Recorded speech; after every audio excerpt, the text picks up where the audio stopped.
Buenos días, queridos amigos y amigas, hermanos, hermanas mías. Dios los bendiga mucho. Dios esté con ustedes en este día, en este hermoso día, en el mes de junio, y les esté bendiciendo con su presencia, se esté revelando a sí mismo, a sus vidas, a través de su palabra y a través de lo que para cada uno de nosotros Él tiene para compartir y para decir. Dios, estoy convencido que nos habla y que se da a conocer, ¿no? En nosotros, en nuestra relación personal o comunitaria, como iglesia, como comunidad con Él, discernimos lo que nos va diciendo y tomamos en nuestra vida los pasos y las decisiones para poner eso en marcha. Yo quiero compartir hoy con ustedes una meditación. Hace ya un tiempo, hace unos cuantos meses, el año pasado en realidad, había leído un devocional que me tocó un tema que me edificó mucho, realmente fue de mucha inspiración en aquel momento para mí, me dejó pensando y me permitió buscar en, en la Biblia y en mi propia vida algunos elementos de lo que decía allí, ¿no? Y el autor tocaba el tema de la idolatría.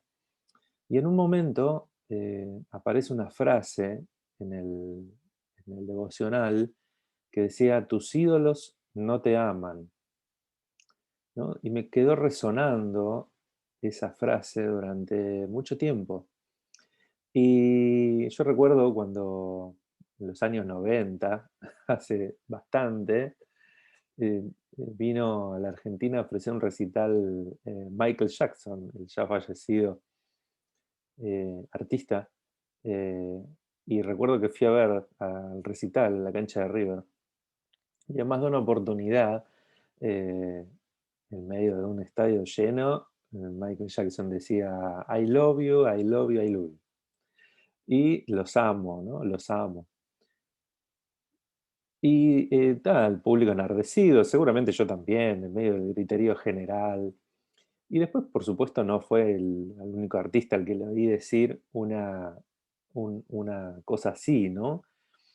Pero bueno, uno después, a veces cuando vuelve sobre ciertas cosas, piensa y reflexiona, ¿no? Y yo en ese momento tal vez no, pero ahora lo pienso de nuevo y digo, ¿qué tipo de amor es el que puede tener? ¿No? ¿Qué significará el te amo o los amo de un artista en esas condiciones, de un ídolo, ¿verdad? Porque en este caso es un artista musical, puede ser deportista, puede ser un político, puede ser alguien que desde un determinado lugar, públicamente o masivamente, a muchas personas en vivo, redes sociales o donde sea, manifiesten amor por otros. La pregunta es qué tipo de amor, ¿verdad? ¿Qué representa que alguien diga de esa manera te amo? Yo realmente a veces lo siento como que es más una cuestión transaccional, ¿no? Un amor transaccional. El del ídolo con su gente, con su público, con sus fans, porque corresponde al reconocimiento que uno hace sobre lo que ve en esa persona que le gusta, sea la práctica del deporte o la música o cierta configuración de la persona o ideas políticas que uno puede llegar a compartir, pero que a la luz de la experiencia muchas veces simplemente quedan ahí, no hay más que eso.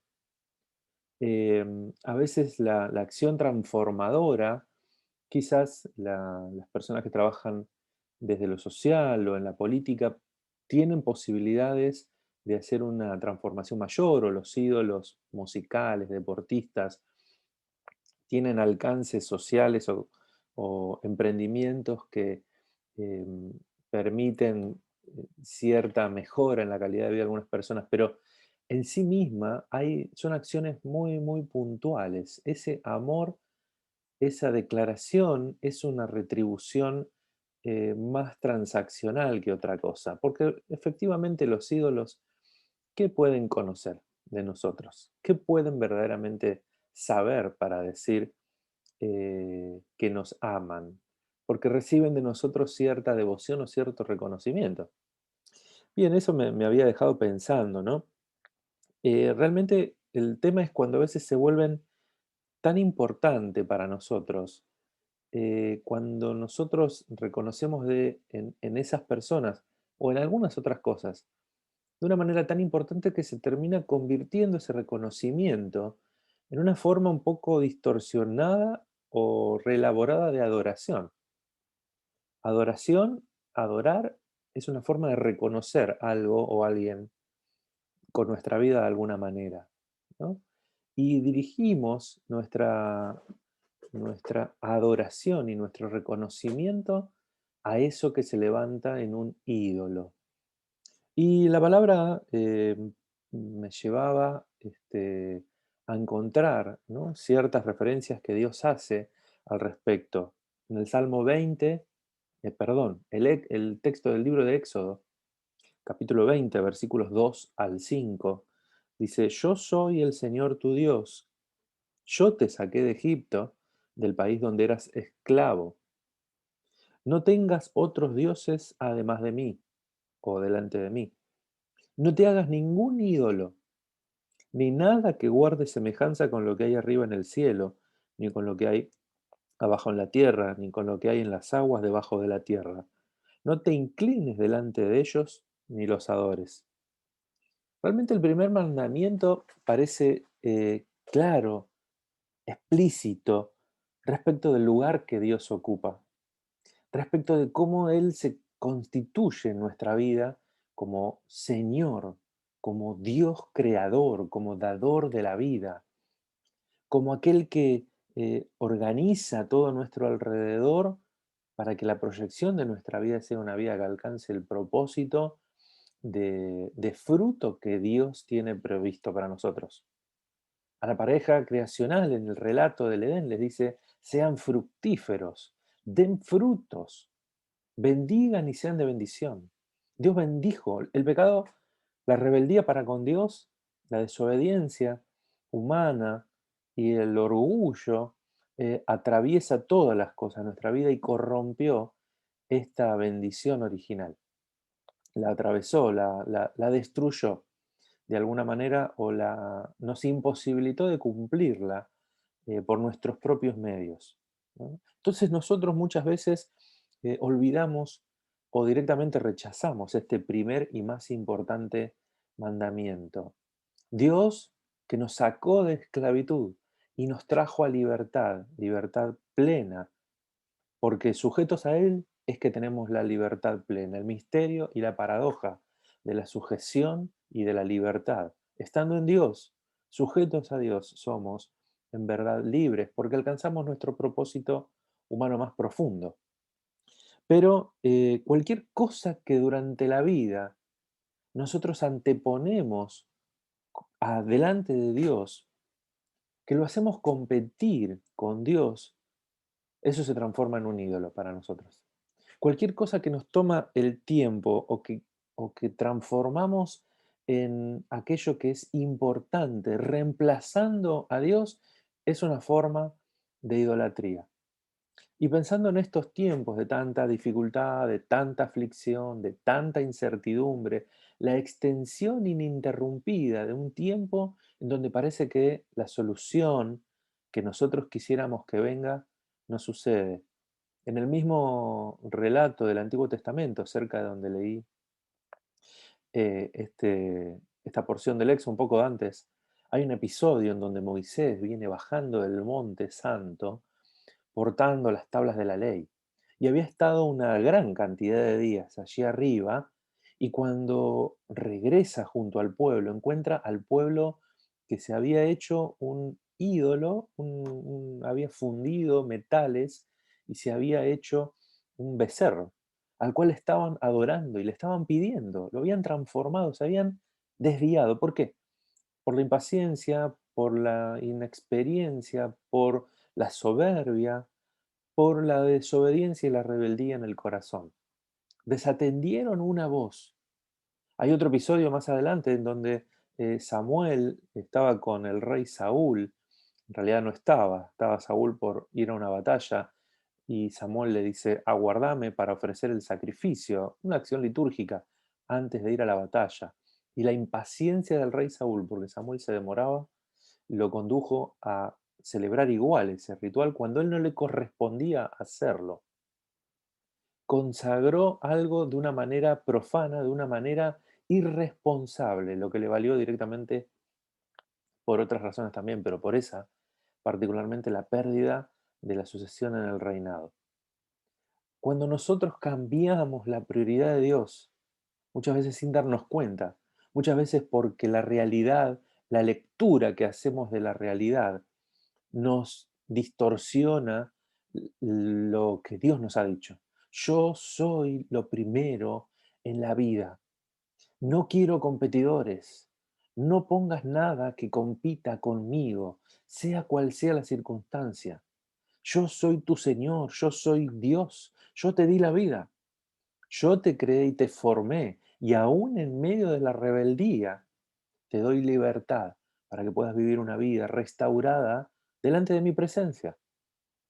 Pero a veces eso no nos sucede. Más adelante la palabra, el apóstol Pablo, retomando la historia del pueblo de Israel. Fíjense, es un texto un poco extenso, pero lo quiero leer completo porque es muy significativo de esto que estoy diciendo. El capítulo 10 de la primera carta a los Corintios, los primeros versículos, primeros 14 versículos, dice: No quiero que desconozcan, hermanos, que nuestros antepasados estuvieron todos bajo la nube y que todos atravesaron el mar, una referencia a la bendición que Dios les había dado en el tránsito en el desierto con la nube que los cubría y el mar cuando fue abierto, una bendición extraordinaria de Dios, un milagro sobrenatural que es una historia que repetimos para manifestar la maravilla del cuidado de Dios sobre su pueblo y sobre sus hijos. Pablo les está recordando, recuerden, ellos vivieron esta experiencia maravillosa de provisión y de cuidado de parte de Dios. Todos ellos fueron bautizados en la nube y en el mar para unirse a Moisés, una referencia, ¿no? Todos ellos comieron el mismo alimento espiritual y tomaron la misma bebida espiritual, pues bebían de la roca espiritual que los acompañaba, y la roca era Cristo. Ahí está la referencia a cuando el hecho concreto que relata el texto es cuando Moisés toca la roca, brota el agua o cae el maná del cielo, ¿no? Pablo hace una interpretación de eso diciendo, ahí estaba espiritualmente Dios alimentando a su pueblo, alimentando la fe, alimentando la palabra que Dios les había dado de fidelidad. Crean en mí. No solamente es el agua, no solamente es el pan que desciende, es mi provisión en tu vida. Cuando yo me manifiesto materialmente, lo que estoy queriendo decir con cada acto, con cada milagro, con cada suceso, con cada testimonio, en la vida de cualquiera de los que te rodean o en tu propia vida, lo que te quiero decir son dos cosas. Primero, me ocupo de vos. Aquí están, me doy en una solución, pero además cree en mí, cree quién soy, toma mi palabra y mi promesa de cuidado en serio. Yo soy Dios, yo soy el Señor, yo te saqué para darte libertad, no me cambies por cualquier cosa. Sigue el relato. Sin embargo, sigue el capítulo 5, la mayoría de ellos no agradaron a Dios y sus cuerpos quedaron tendidos en el desierto. ¿Pero cómo? Vivieron estas bendiciones y no agradaron a Dios. ¿Qué sucedió en el medio? Sí, todo esto sucedió para servirnos de ejemplo, a fin de que no nos apasionemos por lo malo, porque lo malo, querido amigo, amiga, va a llegar a nuestra vida.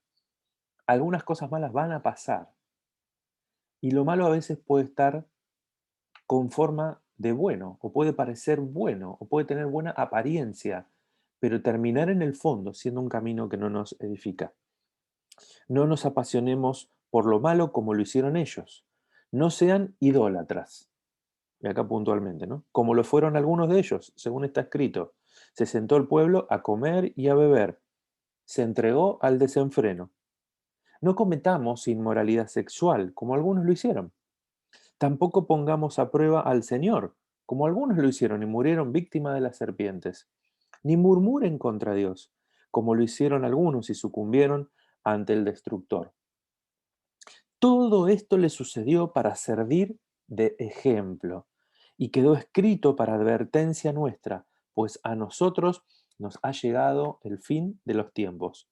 Por lo tanto, si alguien piensa que está firme, tenga cuidado.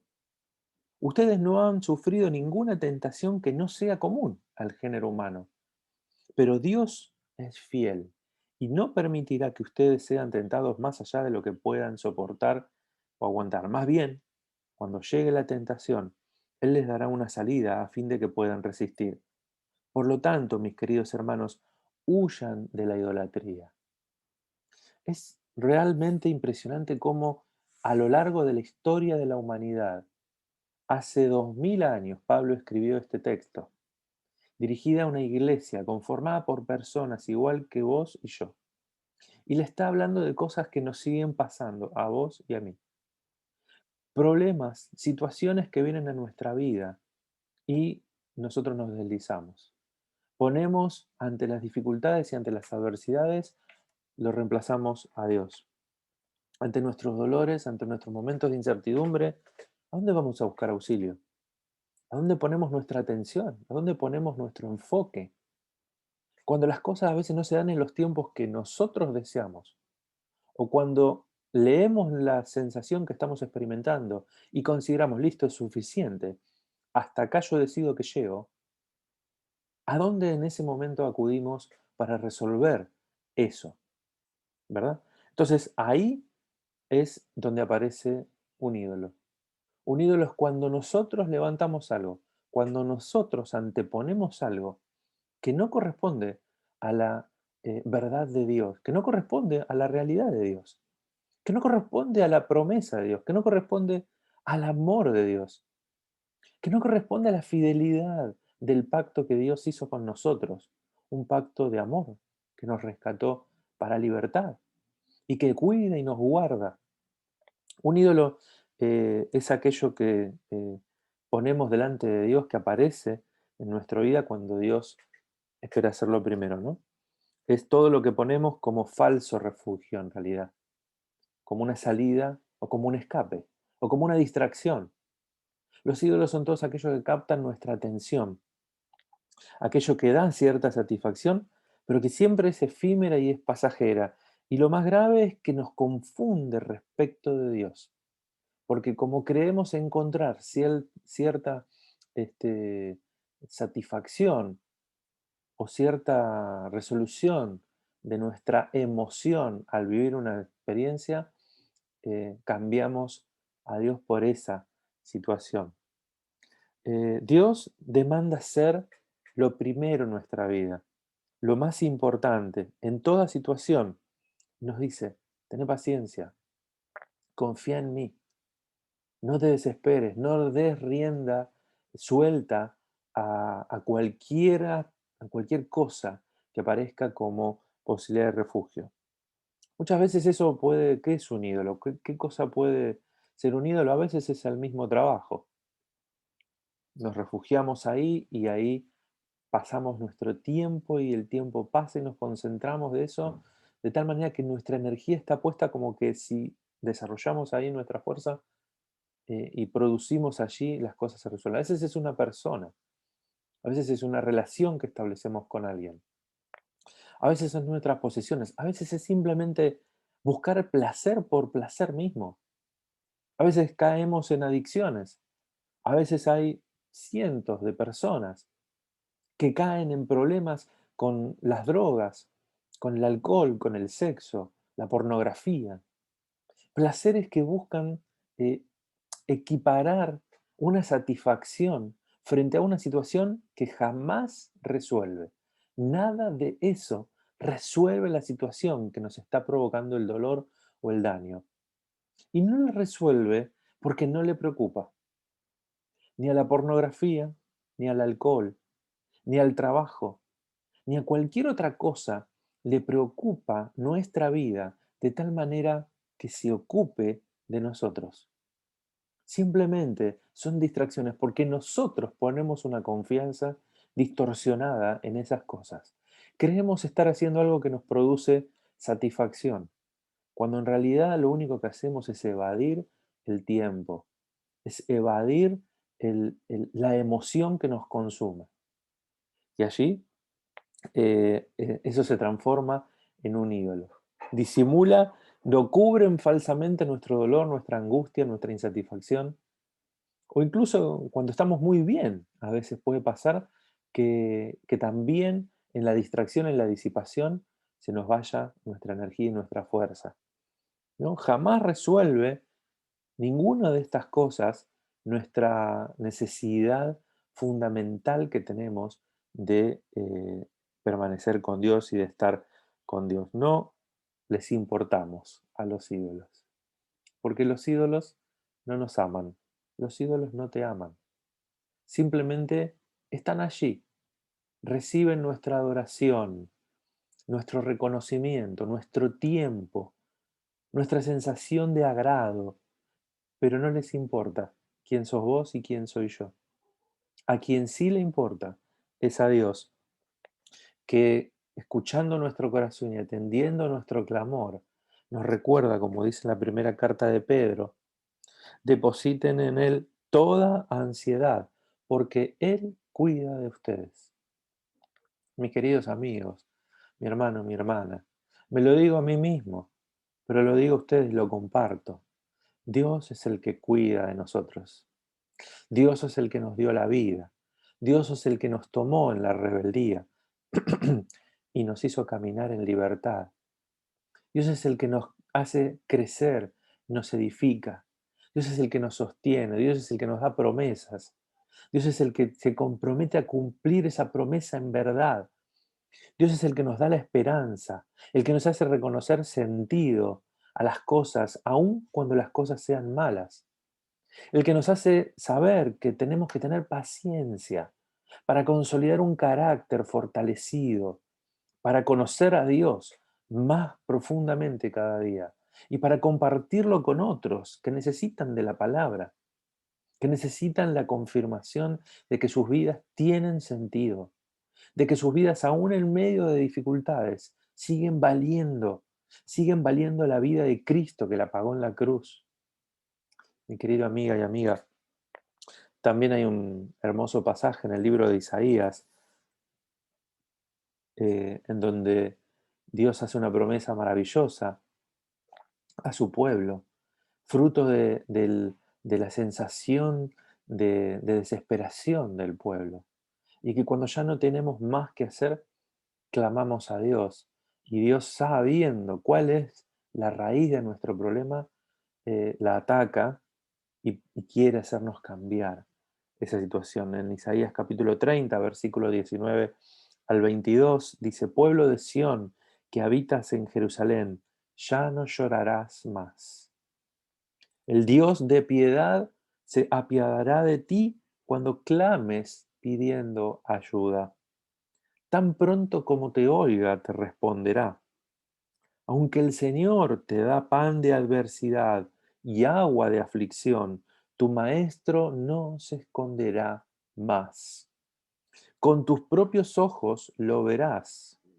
Ya sea que te desvíes a la derecha o a la izquierda, tus oídos percibirán a tus espaldas una voz que te dirá, este es el camino, síguelo. Entonces profanarás tus ídolos enchapados en plata y tus imágenes revestidas de oro. Las arrojarás como cosa impura y les dirás, fuera de aquí.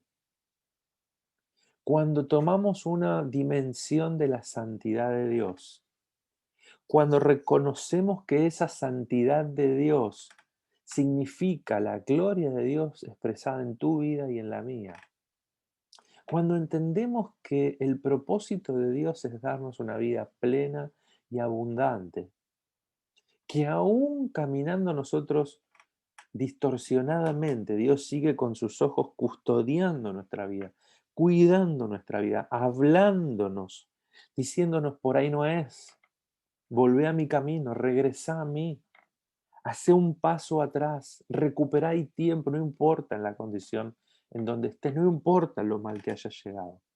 Todavía yo puedo hacerte volver a un camino de bien, a un camino de comunión conmigo.